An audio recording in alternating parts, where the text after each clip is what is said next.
Hey guys, welcome or welcome back. Tisha here, back to discuss the movie The Violent Heart.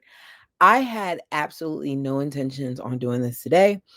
I took notes for this a couple of weeks ago and yet to have uploaded it. And I need to make sure that I do it because it's been a while since I put something in movie time. So here we are. I'm telling you all now, just in case you're one of those people who've never watched a movie and don't want to know the details until after they watched it.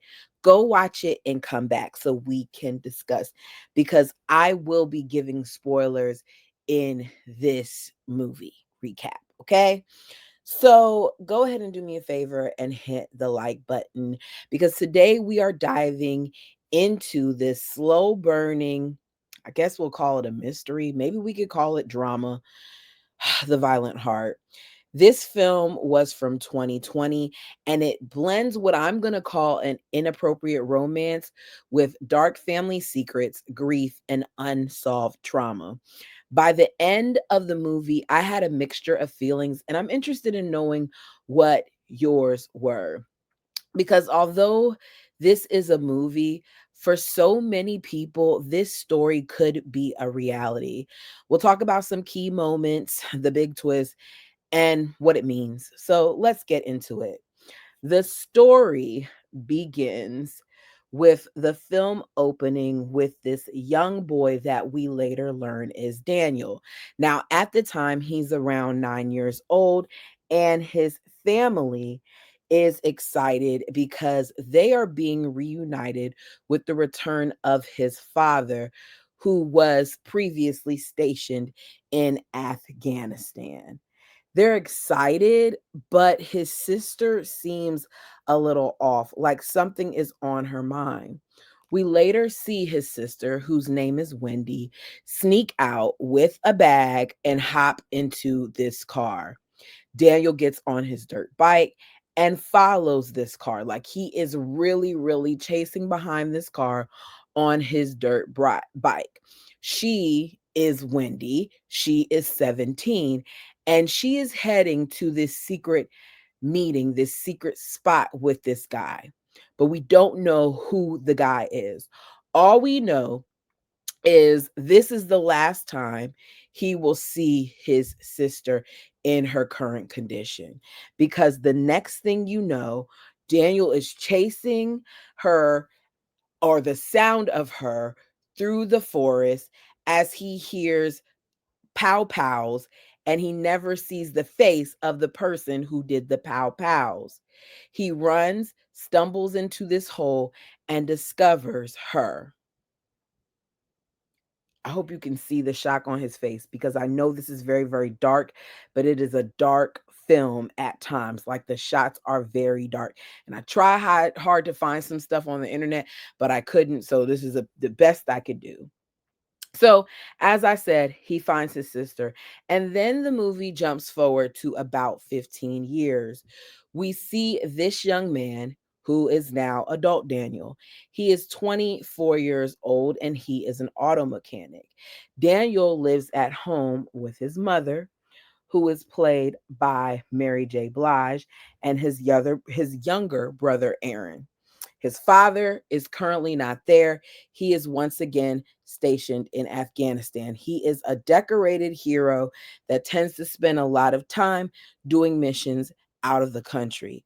Now, Daniel himself is struggling to find his way. It's rough for him because he is in this world where he's trying to live up to this high bar that's been set by his father, whom is a decorated Marine, and he's still trying to wrap his head around the death of his sister, which hunts him daily. We see constant flashbacks from that night. He is dealing with grief and he's trying to overcome some mistakes that he's made along the way. Now, as I said, because you're going to hear me say it a couple times, his father is a Marine. And Daniel's greatest desire is to be one too. His mom is on him. She wants to make sure he's ready for his interview, that he's done what he's supposed to do, so that he can make sure that despite his circumstances that he can get in the Marine Corps. He wants to be in it desperately. But one of the things that is possibly holding him back is his past because he has a juvenile record, which is a major hurdle. What we end up finding out is back when he was in high school, a boy started a fight with him, and Daniel decided to defend himself. And in that defense of himself, what he later says is that he punched the young man as hard as he could. And as a result of that, that young man went blind in his eye. As a result of that, Daniel had to serve time. We don't know how much time he had to serve. But one thing is clear is that Daniel is this quiet, stoic man that, in my opinion, it's like grief is all over him. It's like he's constantly living with wounds that had never healed. It's like he walks around with the weight of the world on his shoulders. For him to be 24, there's just this heaviness that is with him, a heaviness that you really feel in all his family as well, because you feel it in his mother and you kind of can feel a little bit in his brother. So we are then introduced to Cassie. She is a bright 18-year-old high school student from what seems to be a perfect family. I say seems because it's clear very early on that there's something off there. I couldn't put my finger on it, but there was something off there. So she sees no limits and doesn't allow things to stop her. She is confident and bright and well liked. While Daniel, we know, is different. There's a lot of pressure with him. She doesn't have as much pressure. She's more carefree. She might even be considered to be a daddy's girl because her father is also her English teacher and they have a very close bond. As I said, appearances are deceiving because what she ends up finding out later on is that her father is cheating on her mother with another staff member of the school. And the family image that she had starts to crack. So, what ends up happening is while her father stays back to cheat on her mom, she goes to go take the car to the mechanic shop to get an oil change. She meets Daniel. When she brings those car in for repairs, they have to keep the car and she needs a ride back to school. It may or may not be a coincidence, but it just so happens that Daniel has to go back to her high school to pick up his younger brother, Aaron. He gives her a ride. They talk. She's nosy, so she sees a book that he has in the back that he's reading, and she makes herself comfortable as she speaks on it. And after he drops her off, she later seeks him out by contacting his job, asking for her number. Very determined 18-year-old. Very, very determined. So their interactions are innocent at first until it isn't. And then there's some romance there. Now, I know some people may think it's cute, but it's not cute to me because at the end of the day, she is 20, he is 24, she is 18. I think that is inappropriate, but what do I know? For the sake of this, we're going to act like it's all right. So their romance bridges their worlds in a way that probably would have never happened if she didn't need that ride.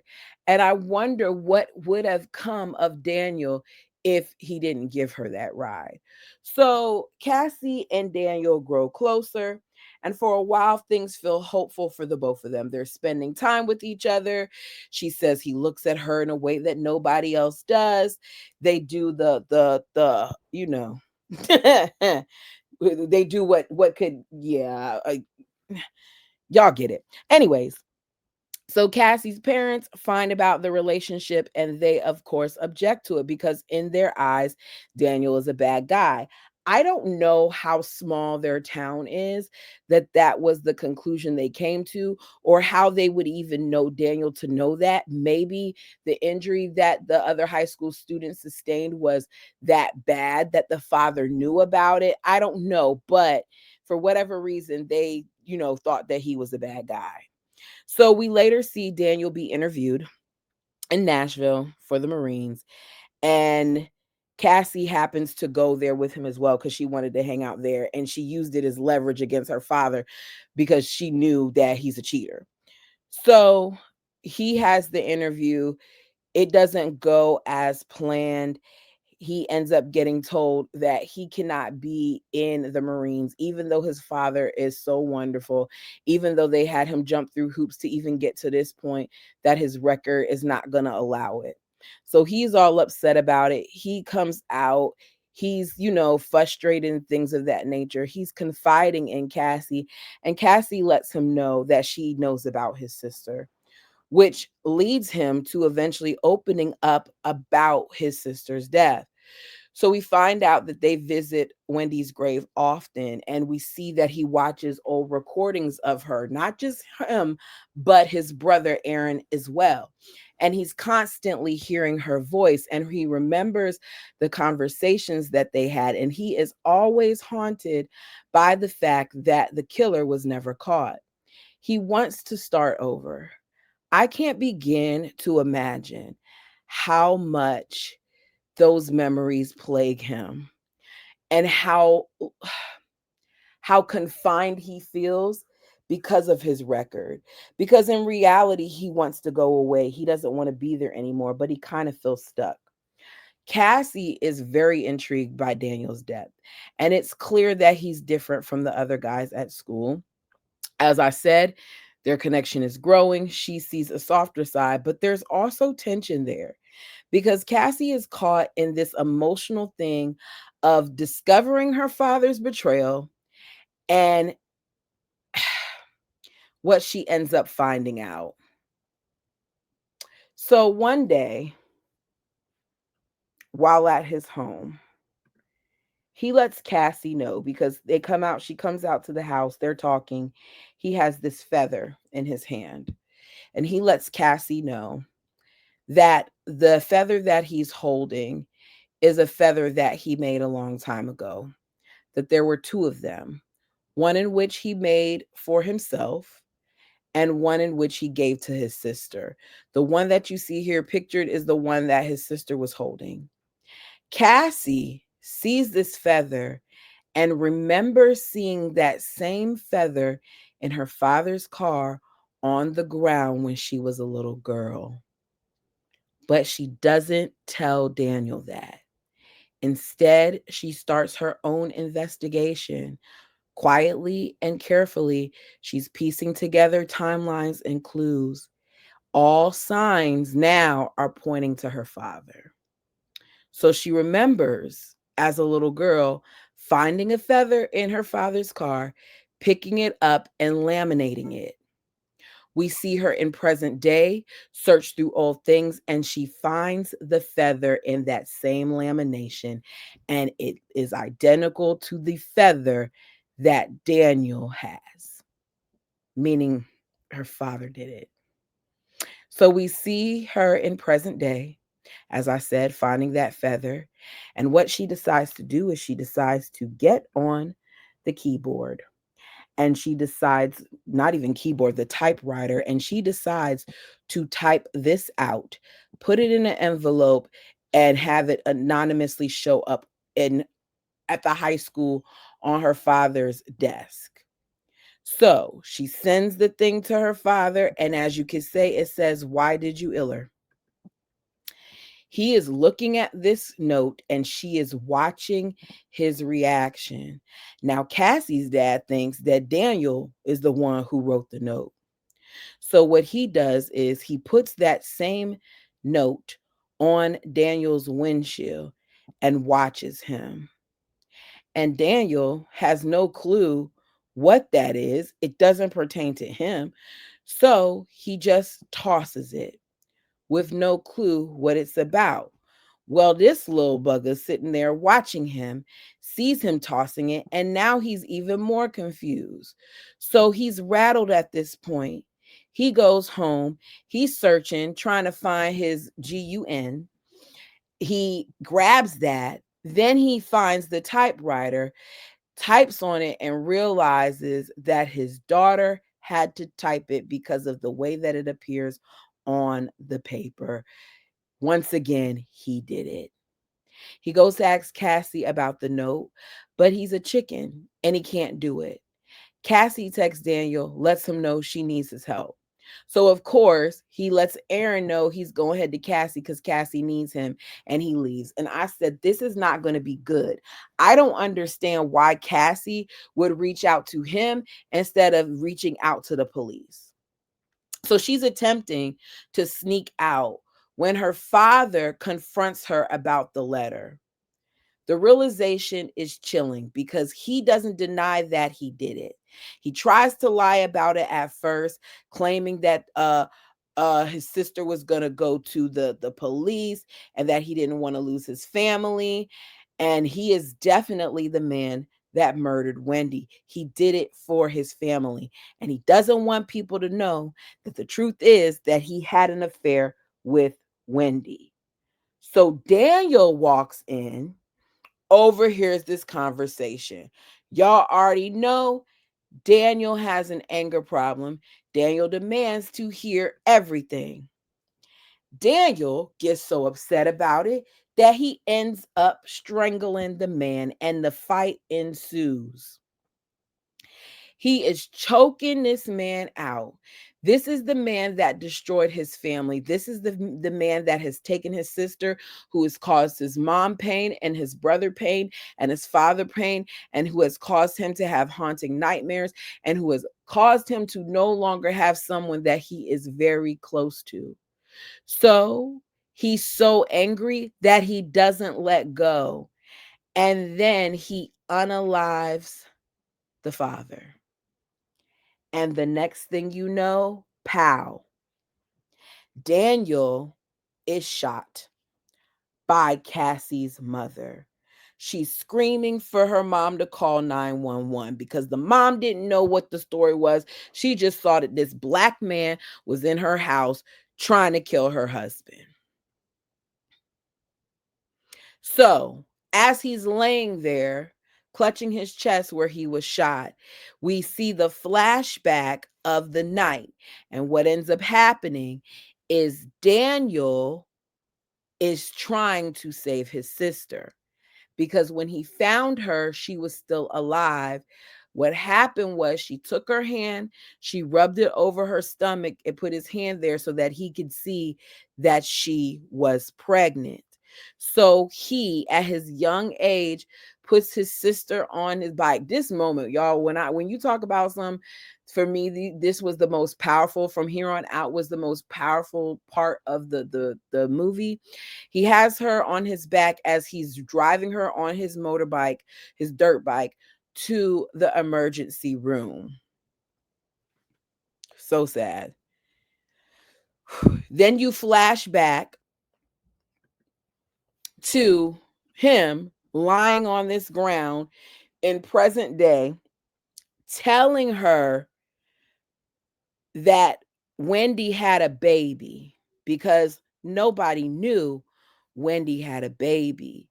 It turns out that she had a baby, and that baby is Aaron. Meaning that Aaron is Cassie's brother. Aaron is Daniel's brother. Aaron's mother was Wendy. This whole time, his son, her father's son, was right in that same high school as him. That thing, when I say that thing got me, that thing got me. I did not see that coming. I didn't. So what ends up happening is they're at the police station because, as you know, Daniel unalived her dad. The mama unalived Daniel. Aaron sees her, walks over to her, grabs her, and they hug as the both of them cry. And Mary J. Blige is sitting on the couch boo hooing because she is devastated because now not only has she lost a daughter, but she lost her son as well. And y'all, that is the end. Just like that. When I say that this thing messed me up, you guys, it messed me up because I was not expecting that ending at all. That was the last thing that was on my mind. I put the final act is quite sorrowful and reflective because Daniel gets revenge, but not fully. He loses his life. The only thing that comes out of this is that his parents and his brother now know who unalived Wendy. Cassie now is going to have to live with the fact that she didn't call the cops and instead she called Daniel, that this young man that she didn't even know is actually her brother, that her life has changed forever because her father was a murderer. There is no clean closure here. There's no happy ending. Instead, what we get is this painful process of these people living through trauma, trying not to be consumed by it, just to then have another level of trauma. I put the violent heart is less about solving a murder and more about the emotional fallout of violence, the way that grief lingers across the years, and how even once the truth is uncovered, it could either free or destroy someone. I think that Daniel delivered a beautiful performance. He was quiet, he was intense, and I felt everything that was on him. I think that the young lady who played Cassie, she had innocence and depth. And part of her innocence clouded her judgment because I think the last thing I would do after knowing that my father was able to hide this murder for 15 years was to confront him with it, because I left this part out. But when she was confronting him, he looked like he was getting ready to hurt her. Overall, I think it's an okay movie. It's not something that I would want to watch again, but I just wanted to share it with you all because I did watch it and I'm interested in hearing your thoughts. Anyways, thanks guys so much for watching. Until next time.